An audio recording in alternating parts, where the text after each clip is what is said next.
কার্যক্রম নিষিদ্ধ আওয়ামী লীগ এবং তার অঙ্গ সংগঠনের গত ২৪ ঘন্টায় কার্যক্রম নিষিদ্ধ ঘোষিত আওয়ামী লীগের রাজনীতির সঙ্গে জড়িত ৮ জন সহ মোট ২৫৪ জনকে গ্রেপ্তার করেছে ঢাকা মহানগর পুলিশ ডিএমপি। তবে কোনো ঢালাও অভিযান নয়, বরং গোপন তথ্য থেকেই এসব গ্রেপ্তার কার্যক্রম চলছে বলে জানিয়েছেন ডিএমপির গণমাধ্যম ও জনসংযোগ বিভাগের উপকমিশনার মোহাম্মদ তালেবুর রহমান। শুক্রবার বিকেলে সংবাদ সম্মেলনে ডিএমপির মুখপাত্র মোহাম্মদ তালেবুর রহমান এসব তথ্য জানান।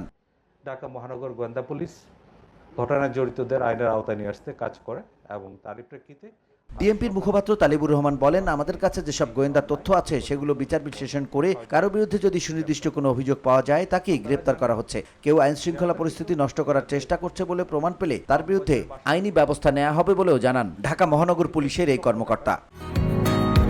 বসুন্ধরা, উত্তরা, বনশ্রী, কুড়িল ও বাড্ডা সহ রাজধানীর বিভিন্ন স্থানে অভিজাত ও অত্যাধুনিক মানের ফ্ল্যাট কেনার এক নির্ভরযোগ্য প্রতিষ্ঠান প্লেজেন্ট প্রপার্টিজ লিমিটেড। তাই আপনার স্বপ্নের আবাসনের জন্য আজই যোগাযোগ করুন। Pleasant properties limited, where destiny matches eventually.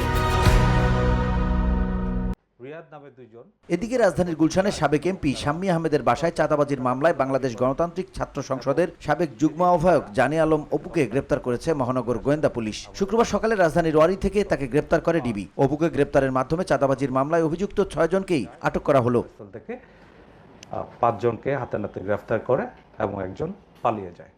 গেল ১৭ জুলাই বৈষম্য বিরোধী ছাত্র আন্দোলনের সমন্বয়ক পরিচয় দিয়ে একটি চক্র রাজধানীর গুলশানে সাবেক সংসদ সদস্য শাম্মী আহমেদের বাসায় গিয়ে ৫০ লাখ টাকা চাঁদা দাবি করে। এ সময় তারা সেই বাসায় উত্তেজনাকর পরিস্থিতি তৈরি করে প্রথম ধাপেই আদায় করে ১০ লাখ টাকা। পরে চাঁদার দ্বিতীয় কিস্তি আনতে ২৬ জুলাই সন্ধ্যায় আবারও শাম্মী আহমেদের বাসায় গেলে ৫ জনকে আটক করে পুলিশ। পলাতক ব্যক্তির নাম জানে আলম ওরফে তপু, যে কিনা নিজেকে বৈষম্য বিরোধী ছাত্র আন্দোলনের সমন্বয়ক হিসেবে পরিচয় প্রদান করে। VOD Bangla news desk. এই ঘটনায় বিস্তারিত তদন্ত অব্যাহত